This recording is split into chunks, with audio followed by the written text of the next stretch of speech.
So, hey, we're here with Martin Smith for a little chat about engineering and life, and what's happening at the moment.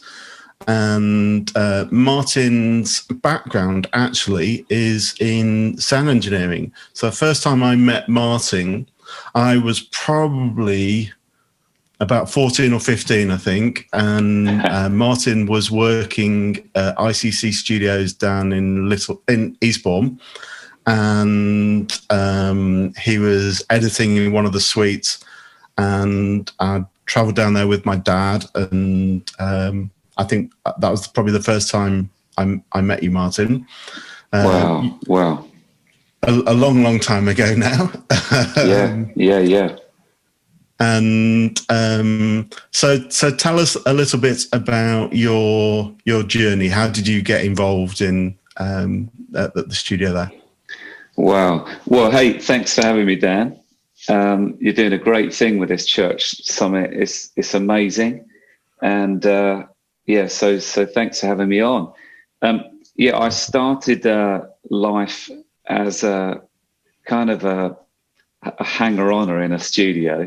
I was on what was called a youth training scheme at that time. I was 17 years old, left home, went to Eastbourne, and basically made cups of tea, cleaned a few toilets, did whatever anyone wanted, just so I could be inside a studio.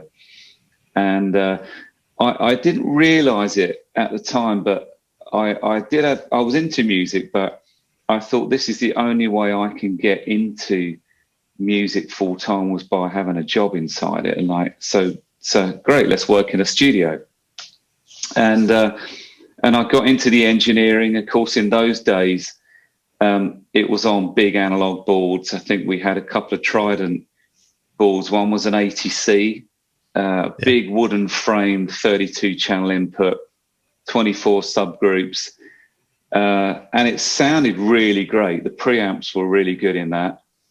For some reason, we ditched it for a Soundtracks inline console. Never quite understood that. But anyway, it was because the faders moved up and down electronically, and we all thought, oh, that's cool. Sounds even better now. So I cut my teeth on those big consoles, nothing digital, everything to tape. We had a 24-track 2-inch tape in Studio One, 16-track 2-inch in Studio 2, a Lyric machine, and it sounded incredible. Yeah.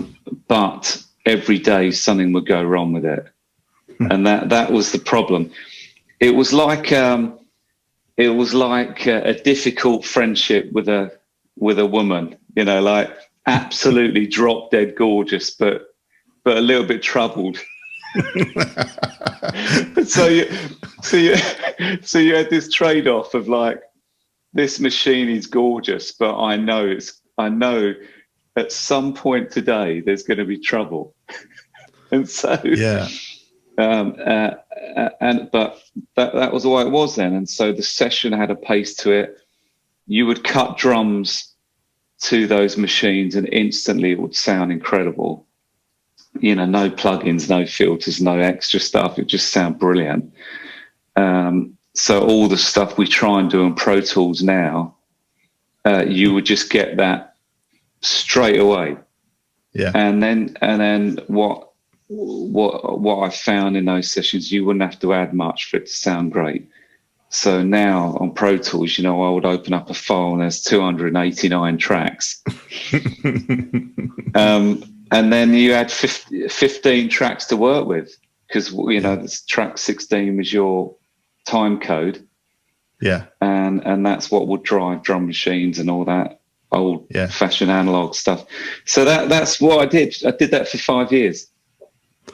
Yeah. And then you moved to Littlehampton. Was that right? I did. I met a guy called Tim Jupp, who went on to become the keyboard player in the band I was in called Delirious. We set up a little studio together on an industrial estate in Littlehampton. He bought a sort of a medium framed Trident at the time, again fully analog, and I bought a 24-track 1-inch Fostex machine. Yeah. It had Dolby S on it, and it actually sounded really good. And I recorded Matt Redman's records on that, Graham Kendrick, lots and lots of stuff. All the early cutting edge stuff was done on that 1-inch 24-track. So, yeah. And that's where our paths crossed again, I think. So I think you were up in Lincoln recording the Grapevine album, and you you'd been working up there, and then you drove back with Anna, and you had an accident, and So tell us a little bit about that. Yeah, that would have been 1995, a year after we were married.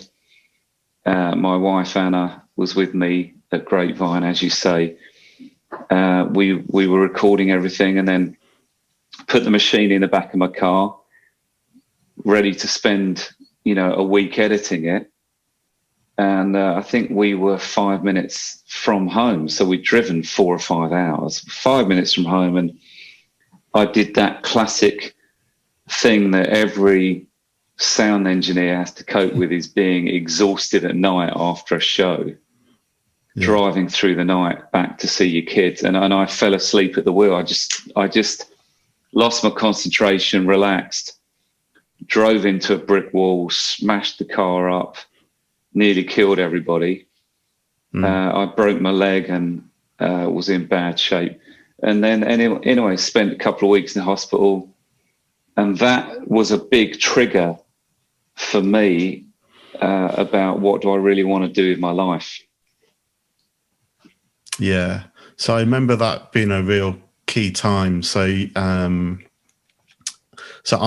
ended up, I think, coming down and helping do the mix for the live album. So I did some work at the studio. I think Neil Costello came in and did it, and I was assisting him. But one of the songs I think on that album was the "Thank You for Saving Me." So you jumped out of the recording cabin and gone up onto stage, and so I'd gone into the recording cabin, and you went up on stage and you sang "Thank You for Saving Me."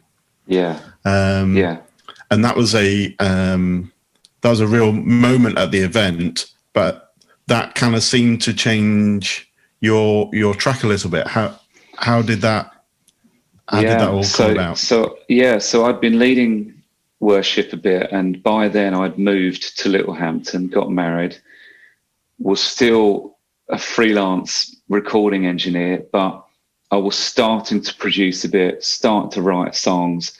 We'd started the event called Cutting Edge down in Littlehampton, which was a monthly worship night. So I was starting to sort of get going, And I remember that night your dad, Chris, asked me to come on stage and lead that song. And it was poignant, because it was like, thank you for saving me. In about 5 hours' time, I'm going to really need this song. I'm going to actually really need the lyrics of this song. And that's what happened. And, I've always loved your dad and respected him for who he is and what he's doing. And so I felt like it was a season where I was sort of picking up that baton for another generation. I was 25 then, feeling like God was speaking to me about, writing new songs for a new generation. And I guess that's what happens, isn't it? You pick up that baton that people like your dad started, Graham Kendrick, and now there are people, then Hillsong come along and, Elevation and all these people, and they pick up the baton as well and just keep taking it forward.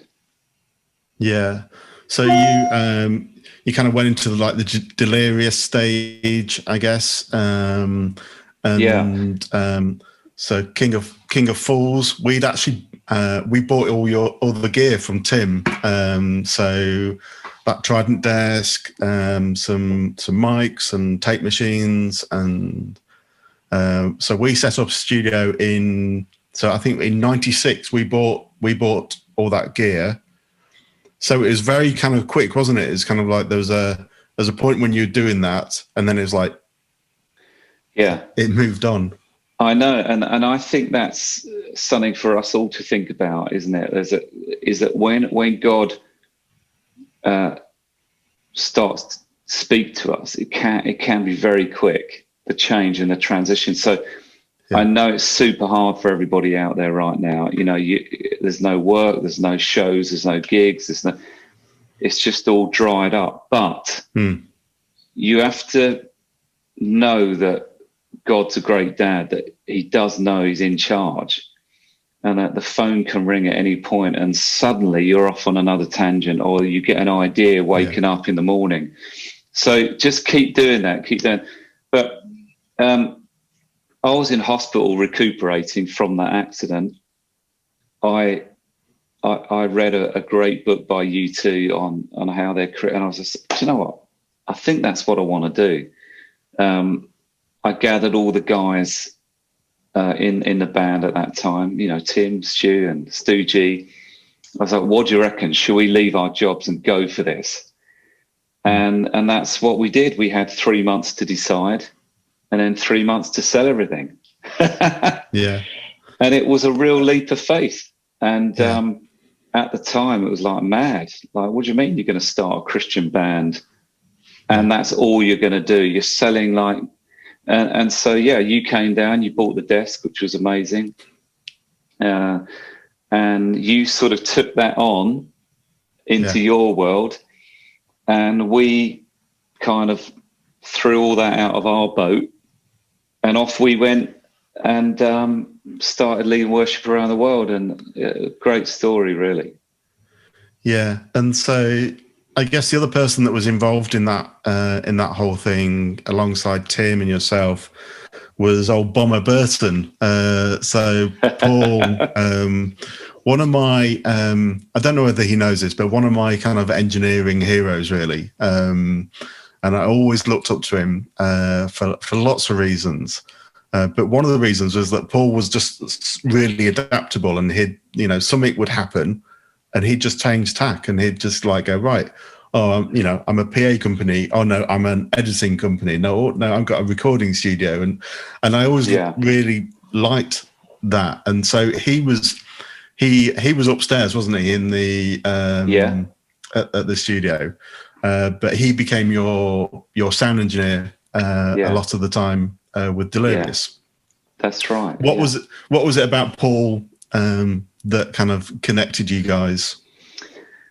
Yeah, I think that you have to realize, if you're a front of house sound engineer, you're in the band. You're not just the guy that's standing at the back.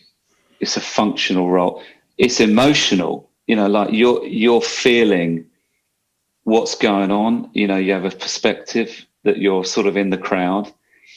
But I think the thing with Paul, I mean, apart from being ridiculously stupid most of the time and ridiculously funny, and there's another. We could do another whole podcast just on him. Anyway, I won't get too distracted. But he would say, he said, "Oh, I knew when you were going to say something, so I'd just have my hand on your fader all ready to go. I knew that you were going to stop, and I'd bring the reverb down before you." It's stuff like that. He was sensitive to what was going on, and then the next minute he'd be completely insensitive. And I mean, you got to remember, these are days pre-in-ears, which you can't really imagine now. So we're all on wedges, we're carrying wedges around, lots of kit, no click, no in-ears, just like hearing each other, but always super loud. And I remember once I was doing this really deep and meaningful ministry time prayer for people, you know, like, guys, we're going to bless the nations. And I think he got a bit bored and started playing an Ishmael song, children's song, down the wedges, so only I could hear, but the crowd couldn't. And I'm like, I'm going to kill that guy. But those are the things you need on the road. You need, you know, and things like, you know, he bought a Volkswagen camper van as his first truck and realised he couldn't sit everyone in it, so he bought a sofa, put it in, and strapped it down with straps. I mean, highly illegal, but you know, that was 1995 for you. Yeah. Yeah, and so I think you guys were one of the first people to kind of that I ever saw to kind of get into in-ears and stuff doing gigs, the Garwood stuff, wasn't it? Yes, that's right. We met the guys at Garwood. They were really nice people. I think they were the ones that invented the technology. Yeah. Now, the units weren't actually that good. They were obviously building them and just sort of checking them out. The stereo imaging was terrible, but that was the beginning of staying in time. You know, because first time ever you could have a click on stage. And now I don't know whether that has become the saving of music or the curse, to be honest. Yeah. Especially in worship, I think sometimes we need to move out of tempo to find the real gold. But now we're so locked in to tracks, you know, like chorus, you know, we all know what we're doing. Sometimes I feel like the click is actually the worship leader rather than me. And I think that's something for everyone to think about. You know, we're evolving, aren't we? I think it was better for our ears, you know, then the days of sort of feedback went howling, you know, where your ears were just like, I'm going to die. Yeah. And that was really good. That top technology was great. Yes, I think we were one of the first people in the UK to use it. And then that grew into the Shaw systems, and then, you know, the Sennheiser systems. And I think all that stuff's only going to get better. Yeah. So the thing I've always found interesting with you, Martin, is that I think you've obviously got a real worshipper's heart, and you love that. But I always think that we connect because you're a bit of a gearhead as well. So you do know some of the, you know, the things like the Sennheiser. Yeah. You mean I'm a nerd? You mean? Yeah. Well, like a lot of the guys that come in, you know, you do get that, and so. And I've always thought that you've got great ears as well. So, you know, as a producer, you know, your production was always, you know, spot on. And I know that doing monitors for you, it's great because you're always able to kind of pinpoint what it is you're looking for in the monitors. So what is it when you're leading? What is it that you're looking to hear? That's a great question, because I think the struggle between a monitor engineer and the artist, call them, you know, whether they're worship leader, it doesn't matter what they do, they're the singer, they're the artist, is like, how do you communicate?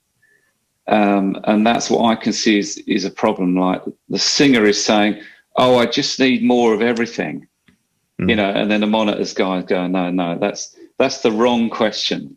That's the wrong thing to ask. Tell me what exactly do you need? And then they're like, well, I don't really know what I need. So then you have to be the guiding force in sort of, I think this is what you're needing. And that's where there's always the sort of arguments and like the singer walking over to the monitor board and like ready to punch someone. And then the monitor guy's right, well, I could punch you back harder, I think. Yeah, it's a tricky one, especially with people that are starting out. It's so new. and they don't know what to ask for. So you've got to really lead them strong and just sort of educate them. What I'm looking for, though, as a singer, is the voice to be as clear as possible. That's the main thing. So that's why stereo ears are actually really important for a singer, because I can push stuff out to the left and the right.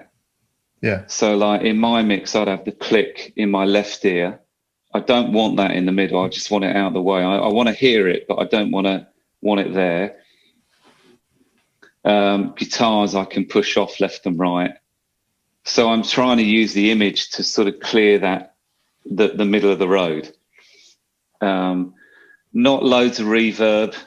The bigger the reverb, the harder it is to tune, I find. So even though it's really nice and it's a bit emotional, and generally when there's too much verb, I'll listen back and it's a bit off. So try and keep it as tight. Maybe some of those smaller plates will help bring a little bit of vibe, but they're short and they have a bit of stereo width on them, which is quite nice. But it's a science, isn't it, that we're all trying to learn, to be honest. And then the room mics and crowd, I mean, that's what I find difficult, is you've got to have a really intuitive monitor guy that knows when to bring those crowd mics up. Yeah. And if they come up too early or too loud, it causes a bit of phase. I don't know whether you've had experience that it causes a bit of a phase reaction in a room, and then I don't know what to tune to. Yeah, it's a very weird thing that you can't articulate or even explain to someone. So that mix is really important, and you can only really learn that by doing it, to be honest. Yeah, and the interesting thing is, like, everybody's experience is quite different, isn't it? As a so sometimes you do monitors, and you kind of have to imagine that you're that person. So if you're Martin Smith leading, then you've got that perspective on the stage and you've got people around you. But if you're one of the singers at the back or one of the drummer, then it's a different, and they're all looking for different things. And I think the key seems to be thinking like them, and like what would I want if I was there. And so like if I've got a singer on my left, then I want them in my left ear. It's a nightmare if it's the opposite ear, because I'm not looking that way, and then so it's just basic stuff like that. I think a mistake I've made many times is having my ears too loud. Yeah. And I think that's something that maybe technology might help. Is, of course, most of volume comes from the low end. Yeah. So you want to feel the weight and the bottom end, but of course in your ears you don't really get that. So I know people are messing around with sort of body wear and things that bring those lower frequencies through your body, and this becomes sort of more just a top end, a little bit like a Bose home system would work. Same theory, isn't it? Where you're not trying to cram everything into this small piece. I know the Coldplay bass player stands on a plate. And it's basically a sub plate, and his whole body becomes like a sub speaker. So then he doesn't need much volume. So I don't know. Are there things like that being developed? Yeah, I think there's some. We actually at the event we had an interesting thing to do with in-ear monitoring, Clang. I don't know if you've come across that yet, but Clang is a binaural in-ear system. So it still comes through your in-ears, but you can place things in 3-dimension. Wow.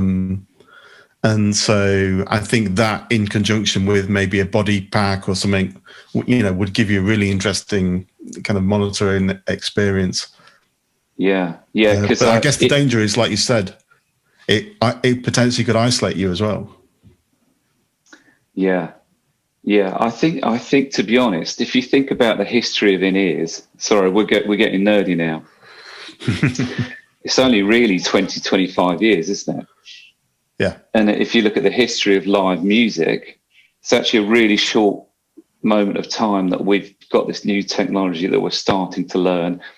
I'm sure it'll all be wireless at some point, you know, that the receivers will be in the pieces. Someone will do that, I'm sure. But yeah, the thing about blocking your ears up with something is that you're not hearing the drum kit acoustically. Yeah. And I know we all go, oh, that's fine. But there is something magical about being on a stage without anything in your ears and you're hearing.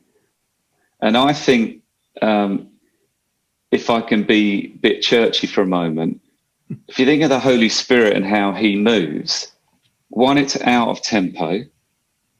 It's the Holy Spirit is not on a grid. I'm just telling you that right now. Yeah. You know, he's not on 128 tempo.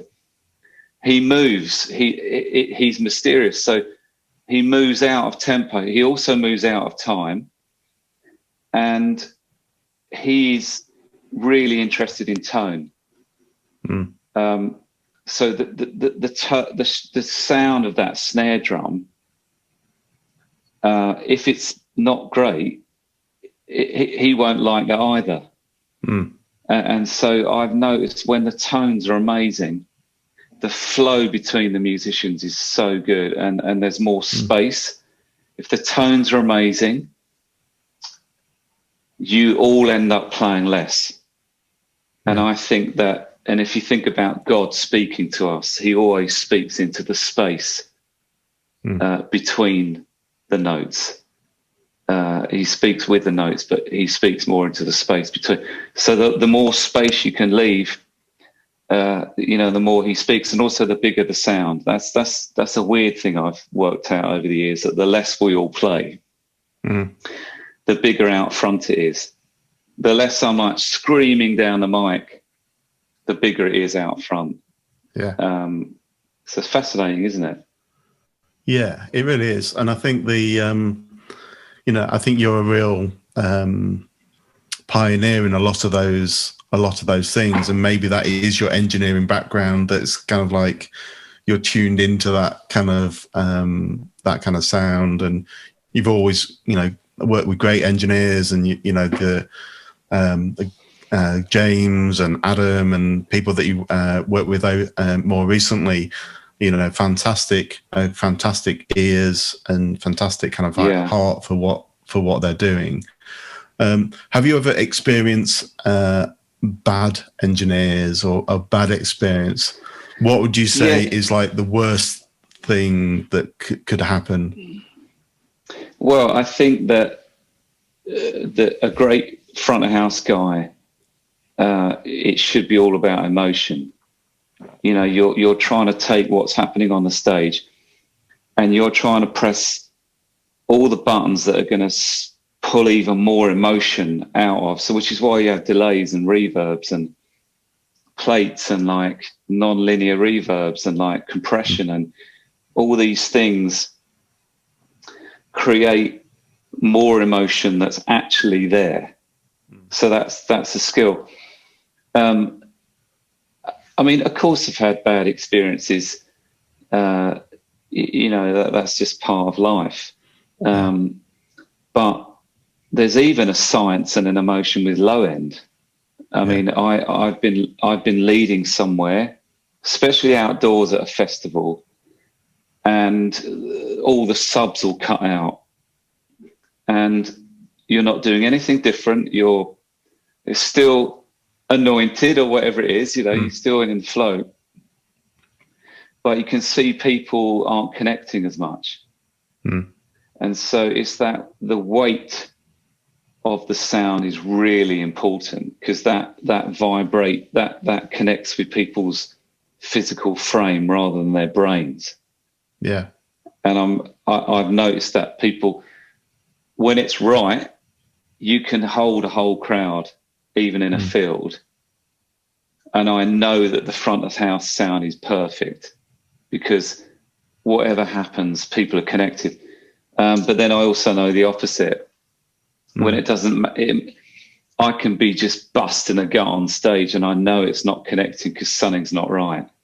Yeah. It could be the low end. It could be not loud enough. Even 2 or 3 dB extra can make someone cry. Yeah. And you think, well, what? I don't understand that, but it's because there's a physical connection with it, rather than just sort of, oh yeah, this is a nice tune, but it's affecting the frequency in my frame. Yeah. Is there any advice you can give to some of our engineers on like how do they get there to do that? Well, well, if it's affecting you, then you're probably on the right track. You know, you can't. Everyone knows when it's right in the room. Yeah. And of course, someone like you, Dan, that's been doing it for many years experience, you would know how to get there quicker than someone that's just starting out, because you've had 100 things that have gone wrong, and you know now, all right, okay, why isn't the kick drum right? It might not be the EQ. It might be that just one of the mics has fallen out. Yeah. And because that's happened to you 100 times, you're like, yeah, great, I know where to go. I've lost that sort of 60 hertz thing, and I know that, you know, one of the mics on the front skin is gone. You know, So yeah, it's all that. But tell me, Martin. So things have changed now. We're all in lockdown. Things have changed massively. We're doing these kinds of things, and so you know things have changed massively for you. Tell me a little bit about what you're doing, or what's occurred.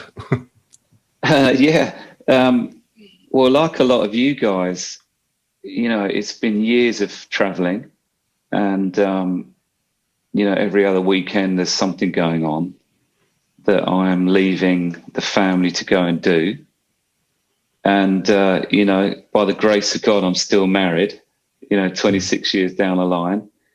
And I would say that is the grace of God, because I think what we do is really difficult for family life. And that, again, that's another whole podcast, isn't it? Yeah. But so anyway, lockdown hit. Couldn't go anywhere. Everything in my diary got deleted, as I guess you guys understand that. My next big event is next August, so you know, that gives you an idea.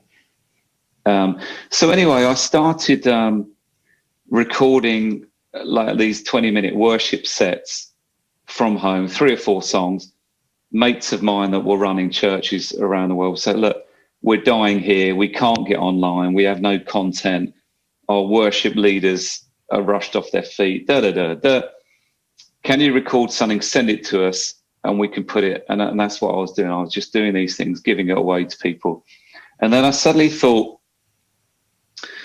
well, what if I made these available to everybody? And then hence I've started this new idea. It's a subscription-based idea where a church can subscribe. It's like 30 quid a month or something. And they can take these clips and actually download them physically, put them in their service, copyright free, and then use them. So some of the earlier stuff's a bit cheesy. You know, it's like vulnerable. It's just an acoustic of me. Yeah. Nothing polished about it. A few bum notes in there. But now we've started to film them a bit better. And then I'm adding guests like Graham Kendrick, like Chris Bowater, like my daughter, and so many people. There's like, now it's growing. So if people seem to be loving it. And have you? So are you engineering? Are you back on the tools? Yeah, I am. as you can see, this is my little studio, and I'm in a tiny little room, and I've got Pro Tools, and I've got a mic, and I've got a Kemper, and so yes, it is back to school, and I keep on having to ring people up to say, how do you do like a cut and paste on Pro Tools? So it's been really good for me, actually. I've been learning a lot, and you know, trying to mix these things down and blah blah blah. And instead of mixing them to a 1/2-inch tape, you press file bounce, and off you go, don't you? Off you go, yeah. So just sorry, just a question about stuff. We had a discussion at the Church Sound Summit about kind of integrity and authenticity of streaming, and one of the things I noticed about yours, like you said, it's the you said like warts and all, and you're not kind of like trying to polish that, and you know. And one of the things I realized and I've learned in lockdown was that I was doing some mixes for our church, and it was, you know, similar acoustic guitar, vocal, cajon, that kind of thing. And I was kind of making it all sound like an album. Yeah. And then I'd watch it I was mixing it without the visuals. Yes. And then and then I'd watch it on the Sunday when they clipped it all together. Yeah. And I'd be like, it's not right. And we talked about it as a group of people. Yeah. And it was just like, it felt slightly disingenuous. Yeah, that's a great. What are your thoughts on that kind of thing? Yeah, it's I feel exactly the same. I've been learning exactly the same. Yeah, like you're mixing audio, and they're like, yeah, great, it's just sounding awesome coming out of my little Pro Axe here. But then you watch it, and it's like, feels like they're not connected. Mm. And then you take the reverb off, and then you make it sound worse. But then it kind of feels better when you watch it back, and you're like, I'm actually, I'm not enjoying this. Yeah. I think compression's important. That's what I felt. You can get some of that emotion a bit better with the right compression to sort of bring it forward a bit. But there's a bit of trickery, isn't there? Like it's just smaller reverbs, plates, and things where people wouldn't say, oh, there's a reverb on there, but there's something in there, just sort of giving it a little bit of something. Yeah. But to be honest, we're all learning. Yeah. This is a whole new art form. How do you lead worship on TV with a camera there, and you're expecting people in their living room to stand up and sing along? Yeah. It's a whole new thing. And so it's going to take us a bit of a while to try and get it down, I think. Yeah. Yeah, I think that's really true. And so we'll kind of wrap it up now, but have you got any kind of like wise words that you can leave our guys with on in terms of kind of encouragement for what they're doing in their home churches? And yeah, well someone once said to me years ago, there are 3 people in any church that have the most important positions, right? But let's go with it for a bit. The guys that lead the church, then there's the worship pastor, and then there's the front of house sound engineer. And I don't know what order that's in. But, without that person in the room taking what's on the stage to the people through a PA really nicely, sounding great, not sounding weird, them talking with a delay on and all that stuff. That's a really important role, and you shouldn't undervalue that role. I think the tough thing because generally that role is undervalued. I was just a tech guy at the back, you know, and you've been there since 3 a.m. setting up, and you also know you're not going to be out of there till 2 a.m., you know, and no one knows, do they? And so there's always that tussle with the crew guys in church, or like, slightly undervalued, slightly not loved enough. But you have to, like you've done, Dan, you got to rise above that, realize that we're not all perfect, that we are in a bigger team. It's not all about us. It's not about the worship leader. It's not about the front. We're trying to work together to make something brilliant, beautiful, to the glory of God. And the thing that really gets in the way of all of it is ego. And that can be the worship leader, you know, as much as the front of house guy, as much as the church leader. Ego is a terrible thing when it's in the mix of a team, because it's basically you got one person saying I'm right and I know what's right and I'd like it this way. And if I don't have it this way, then you're all going to know about it.